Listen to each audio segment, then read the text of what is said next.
Dr. Brennan, I was talking with my friend Mike the other day, and I was telling him about going to the chiropractor, and he said, "You go all the time." And I said, "Yes." And I explained a few reasons why. But then he said to me, and it really kind of surprised me, he said, "Yeah, you just go in there once and they hook you forever." And I said, "No." What would you say if Mike were sitting here talking about that? You know, that's such a great question. I love that question, actually. And the reality is this. Everybody gets to determine their own level of care, just like you determine your own level of exercise or how often you go to the dentist. But the truth is this. It's always pain that brings people into this office. It's the acquisition of health that keeps them here. And so the truth is kind of like going to the gym. If you're very deconditioned and you need to go to the gym, you're going to have to go more often in the beginning to really get in shape. And then you get to a period where you're actually building muscle. And then you get to a time where you don't have to go so often, you can just maintain what you have. And you get to choose whatever you want. It's the good health that keeps people here. And if you want to have that good health, whether it's because you're going to the gym, or it's because you're getting good chiropractic care, or you have consistent dental care over the years, those are all your personal options. No one says you have to do anything. Some people come in and they just want a little bit of first aid or Band-Aid type care. I'm in a lot of pain today, get me out of pain today. Probably not what I would recommend for a lot of people, but if that's how you live and that's what you want, totally your option. If you get out of pain and you realize, you know, I'm living so much better than I thought I even could, and I can maintain you at that level for maybe once every 3 or 4 or 5 or 6 weeks, why not do that? It's the cheapest insurance you'd ever provide for yourself. And so it's always that regaining a higher level of capacity and function and energy and overall health that says, you know, I just want to keep doing this because I know if I don't do it, I don't live as well. Just like good nutrition, good exercise, good rest. It just works out. Another thing that I have been thinking about was I did not start regular chiropractic care until I was in my mid-40s. Right. So when I went through the change of life, I didn't even realize I'd done it. I had very difficult pregnancies. Had I been having chiropractic care during that, would my delivery have been somewhat different, do you think? Or well, it depends typical? it depends on why you had a difficult pregnancy and why you had a difficult delivery. Some people have them because their hormonal levels are so whacked out, you know, it just doesn't work well for them, and that's why they have a lot of miscarriages. But reality is that your nervous system is the master system of your body. And so having your pelvis in a good shape and a good position to deliver the baby so that that can just open up like a butterfly in that birth canal, allows that baby to come through freely, that's awesome. If it's all bent up, it doesn't open up and you end up with emergency C-sections, really horrific deliveries sometimes, fetal distress, the whole 9 yards, right? And a lot of times women have a lot of back problems during their gestational period, and we find that they'll say it's back labor, and the truth is there really isn't much to do with back labor. There really is no such thing. It's back problems associated with pregnancy is really what it is. And so making sure that your back is in good shape with that is great. As far as people being able, or women being able to become pregnant in the first place, when you have low back problems, you don't have normal cycles oftentimes, just like you don't have normal bowels a lot of times.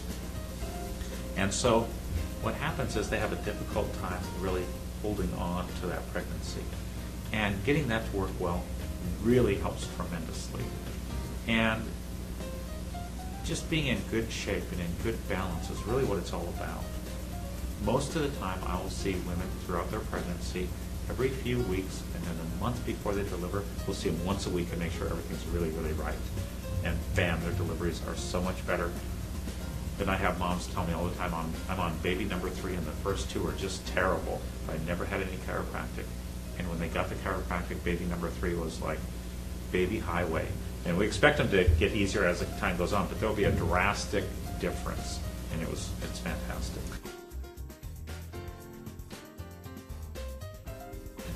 That's really great to know, that we can encourage those that we know that are pregnant. Of course, I won't be having any more babies. But are you sure?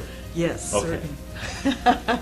But my longest was like 44 hours of labor.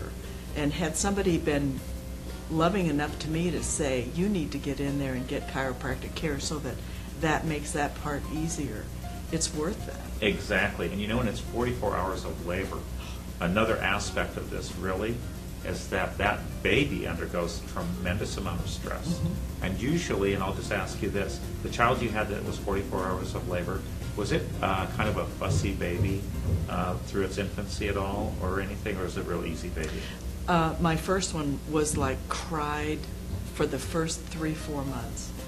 And was that a difficult delivery? Oh, yes. Exactly. And Yeah. so what we find is most often there's a lot of cervical issues or neck issues that go along with those really difficult deliveries. And sometimes when they have to use forceps or vacuum extraction, they'll pull that baby in that neck so hard. And of course they have to kind of roll the head to get the shoulders out one at a time. And they put a lot of traction and tension onto that neck. And they'll create a big disruption in that nervous system sometimes. So not only is mom's pelvis not doing so well, but the baby, they'll really put a tremendous amount of stress on it. And you know what's always funny to me is after they just wrung that neck like a dish rag, they'll ask you to hold the baby and they'll say, and make sure and hold that head up because, you know, that neck isn't very strong, right?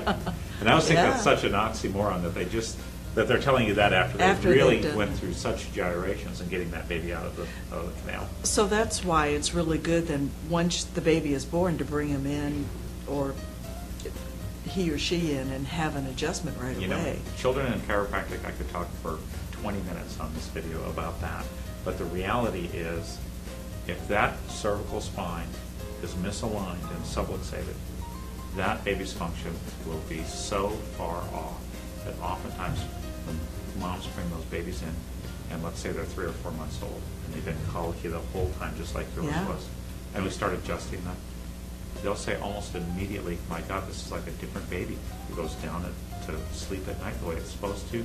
It feeds more readily. It doesn't have all this reflux. It's just, the things that happen are incredible. And a lot of it sometimes is because of that birthing process that was so difficult. And childhood injuries are just rampant. And we always think, oh, they're just kids, they'll be fine. And that's not always true. So when you have a child that, say, maybe has been diagnosed with ADD or something like that, it would be really important to have a chiropractic exam, wouldn't it? Yes, and chiropractic is one reason for ADD. There's multiple reasons that someone can have ADD. But again, if you have a perpetual subluxation or misalignment of the upper cervical spine, that child will not have very good focus. They don't respond to authority very well. They become hyperactive. There's all sorts of things that go along with that. And I have moms bring in their children just when they're so unruly that they can't handle them anymore.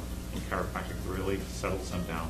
If you can settle that child down better, they can focus better, they can learn better, they really become better kids. Wow. You're right. This is a conversation that could go on for a very long time. It could. And if you see all the injuries that kids go through, just learning to walk, I always say kids should be in football gear to learn to walk. Look at how many times they fall down the steps, bonk their head on the coffee table, whatever it is, and it causes huge problems with them, and it'll be behavioral and physical changing aspects to those injuries that you would never relate to an injury like that. Okay, thank you. Absolutely.